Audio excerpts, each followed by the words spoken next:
The Four Sisters of Silver Lake. In the small town of Maple Hollow, Louisiana, there was a beautiful lake called Silver Lake. In the brutal summer heat, locals swam there day and night, enjoying cool water and breezy moonlit evenings. Waterwave. One scorching afternoon, a girl named Riley was heading to the lake with her friends. Her mother Diane stopped her at the door. "Where are you going?"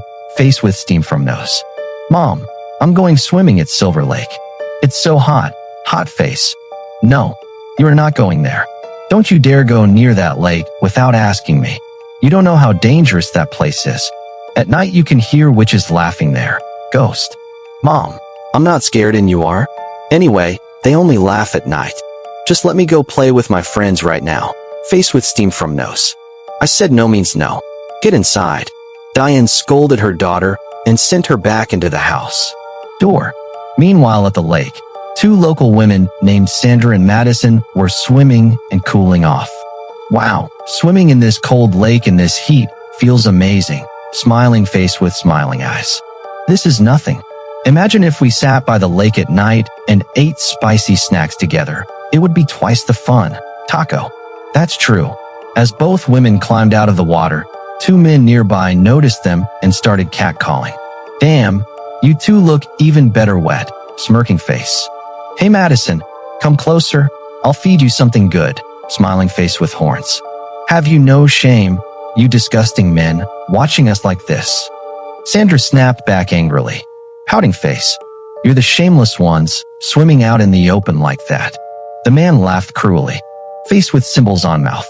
High up in a tree nearby, hanging upside down, for witches overheard everything. After the humans left, the witches transformed into four beautiful young women and set up a food cart right at the lake's edge. Deciduous tree. This cold spicy water is so refreshing." One of them smiled wickedly. Smiling face with horns. "Pass me more, Maggie. Here, eat up. We have so much food on this cart we can feed anyone for free, as much as they want." Fork and knife. The two men from earlier saw. Has anyone ever spoken to you after they died? I know how that sounds. I used to think it sounded crazy too, until it happened to my own family, and I watched 4 of them die in front of me in a single night. I'm Victor, and this really happened to us. A cement truck was coming. That's what the site manager told us. There was a big apartment complex going up, and our job was simple. Run the food cart, fry up some snacks, sell coffee and pakoras to the construction crew. That's the business my family had always run, and we just moved it to this new site. The builder gave us a place to stay right there on the property in exchange for keeping an eye on the materials and equipment overnight. The site sat way out on the edge of town, past where the streetlights stopped. Workers didn't show up until morning. There were 6 of us living out there. My father, Ned, my mother, Sue, me, my wife, Rachel, my younger sister, Tanya, and my kid brother, Roger. We'd only been there 2 or 3 days when it happened. It was a full moon that night. The nearest working bathroom was about 50 yards off through the brush, so that's where we'd go after dark. It was around 10:30 p.m. The gravel truck wasn't due until 11, maybe 11:30. Roger and I grabbed a bucket and headed out, cutting our way through the brush. On the other side of a hedge, I could see rows of stone markers, maybe 10, 15 of them. "Victor," Roger said, "are we living next to a graveyard?" "No, Roger. The cemetery's further out. Look, it's 100 feet that way." We kept walking. Then we both stopped at the same time. We could hear voices. Talking. We looked around. Nobody there. "Should we go take a look?" Roger asked. Right then, something moved in the brush. We crept toward it, listening hard, and the voices got clearer. 2 people, mid-conversation.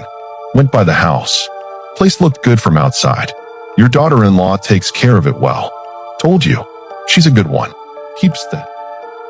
Cracked over the cemetery. Plowed with lightning. Walter Price, the milk delivery man, was sitting at his kitchen table, counting his money. He had been watering down his milk deliveries for months, adding more and more water every week. Moneybag. Added a full extra gallon of water today, he chuckled to himself. And they never even noticed. Then his kitchen window flew open by itself. and Miranda's voice drifted in on the hot night air. "Walter Price, how much water did you put in that milk today? Come on, let's settle accounts," face screaming in fear. Walter's face went white as bleached bone. He scrambled for the back door. Miranda appeared in front of it, her eyes blazing blue, her backward feet not making a single sound on the linoleum floor. Walter tried to scream. No sound came out. He felt himself moving forward without deciding to move.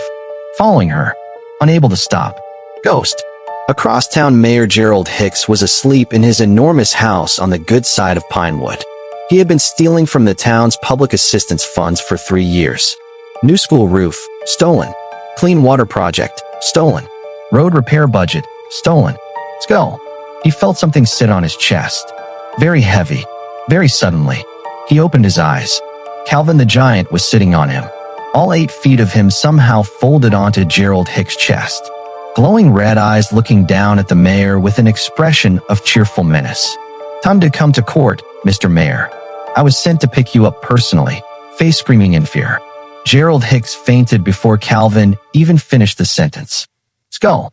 When Walter Price and Mayor Hicks both opened their eyes, they were standing in the center of Blackwood Cemetery. Fearful face. Fire burned in a ring around them. Spirits floated in the dark air above. The smell of something ancient and wrong hung in the humid Mississippi night. Half-formed shapes drifted between the headstones. The moss on the old oak moved like breathing. Where are we?" Walter whispered. "You're here to answer for what you've done," said a voice like smoke. "We." Answer. She figured he'd already gone up. She checked on the kids, both sound asleep, then headed to her own room. The second she stepped through her bedroom door, the kitchen light flared bright for a split second, then shut off on its own. The next day, after the kids left for school and Mark left for work, Sarah went back upstairs looking for something. She heard a faint noise coming from the second room, the one that had been locked. She stood outside the door for a long moment. Then, gathering her nerve, she pushed it open. Something felt wrong the moment she stepped inside. The room was big, bigger than she remembered from cleaning it, but it had an abandoned, frozen-in-time feeling, like whoever lived there had left in the middle of something and never came back. An old wooden wardrobe stood against one wall.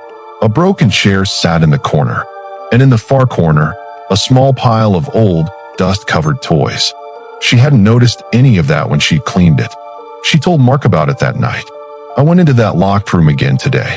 It's huge in there, and it felt wrong. Like someone shut that room up on purpose and never came back." Mark just shrugged it off. House sat empty for years. Maybe the owners had to leave the country in a hurry. That'd explain it. Then Tyler came sprinting down the stairs, crying, "Mom, that kid took my toy." Mark and Sarah both froze. "What kid?" "The one upstairs. He plays with me every day. There's an old lady with him too. He always plays with me in the evening, but today he wouldn't give my toy back, so I grabbed it away from him. And that lady, she came after me." The color drained from Sarah's face. "Buddy, you probably had a dream," Mark said, guiding him toward the TV. He turned on a cartoon and came back out to Sarah and Emma. "He's just a little kid," Mark said. "Sometimes kids mix up dreams with real life." But Emma had gone quiet, and she looked scared too.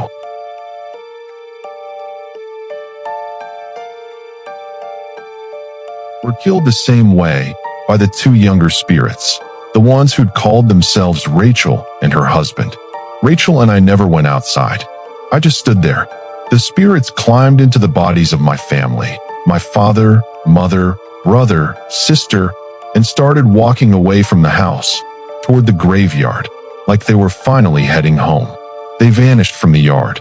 All 4 members of my family were dead in front of me, and I couldn't do a single thing to stop it. Rachel and I broke down, crying, holding each other in the house until morning. Why had they killed my family like that? What had we done to them? When the sun came up, we went outside to look. There were no graves, and there was no family. My parents, my brother, my sister, all gone, their bodies nowhere to be found. We sat there in shock, trying to process what we'd watched happen right in front of our eyes. Should we go looking for them? Where would we even start? We'd come out to this site because there was no work back home. My parents, my siblings, all of us had moved out here together. Now what were we supposed to do without them? That's when the builder's truck pulled up. I told him everything, crying through the whole story. He looked at me like I'd lost my mind. None of that happens. That's not a real thing. You're imagining it. Go file a report with the sheriff if you want. I kept telling him, sobbing, but he didn't believe a word. Right then, one of the site workers, a mason named Percy, walked over. Every full moon, something happens out here, he said. Victor, come with me. I want to take you to see someone. An old woman. She'll explain all of it. Rachel, Percy, and I walked out to a small cabin under a big old oak tree at the edge of the property. An elderly woman was sitting outside. We both bowed to her out of respect. She looked at my face for a long moment. You survived, son. Your time hadn't come yet. It was your parents' debt that the whole family had to pay. I didn't understand what she meant. I asked her straight out. She started talking. Your father, Ned, and your mother, Sue. They used to work as caretakers for the Hartwell family, right here on this land. There was constant fighting in that household. Your parents heard all of it, over and over. 6 people lived in that house, 2 daughters-in-law, and the old couple, Nathaniel and Susan Hartwell. One son and his wife wanted to sell the farmland, move to the city, tear this old house down, put up a big building, and rent it out. The other son and his wife wanted to stay right here, keep the land as it was. One day, your parents let greed get the better of them. They poisoned the family's food, every one of them, and put the whole family to sleep forever.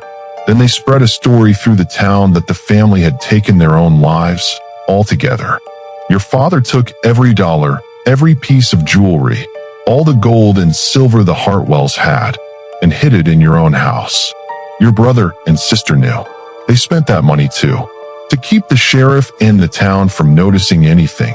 Your family lived like they had nothing, worked construction, ran a food cart, stayed poor on paper. You were living in the city by then, so nobody ever told you what happened here. After you got married, you came back here with your wife. The spirits who killed your family didn't know that you and Rachel had no idea what your parents had done. That's the only reason the 2 of you were spared. After the Hartwell family died, their graves were moved out here, past the edge of town, to this same land. And somehow, of all the places in this county, your family ended up getting hired to work this exact site. The night your parents poisoned that family, it was a full moon. That's why it happened again on a full moon. That family came back and took their revenge on yours, the same way it was taken from them. She looked at me one last time. Money, property, greed does things to a person that go past anything they think they're capable of. But fate always settles its accounts eventually.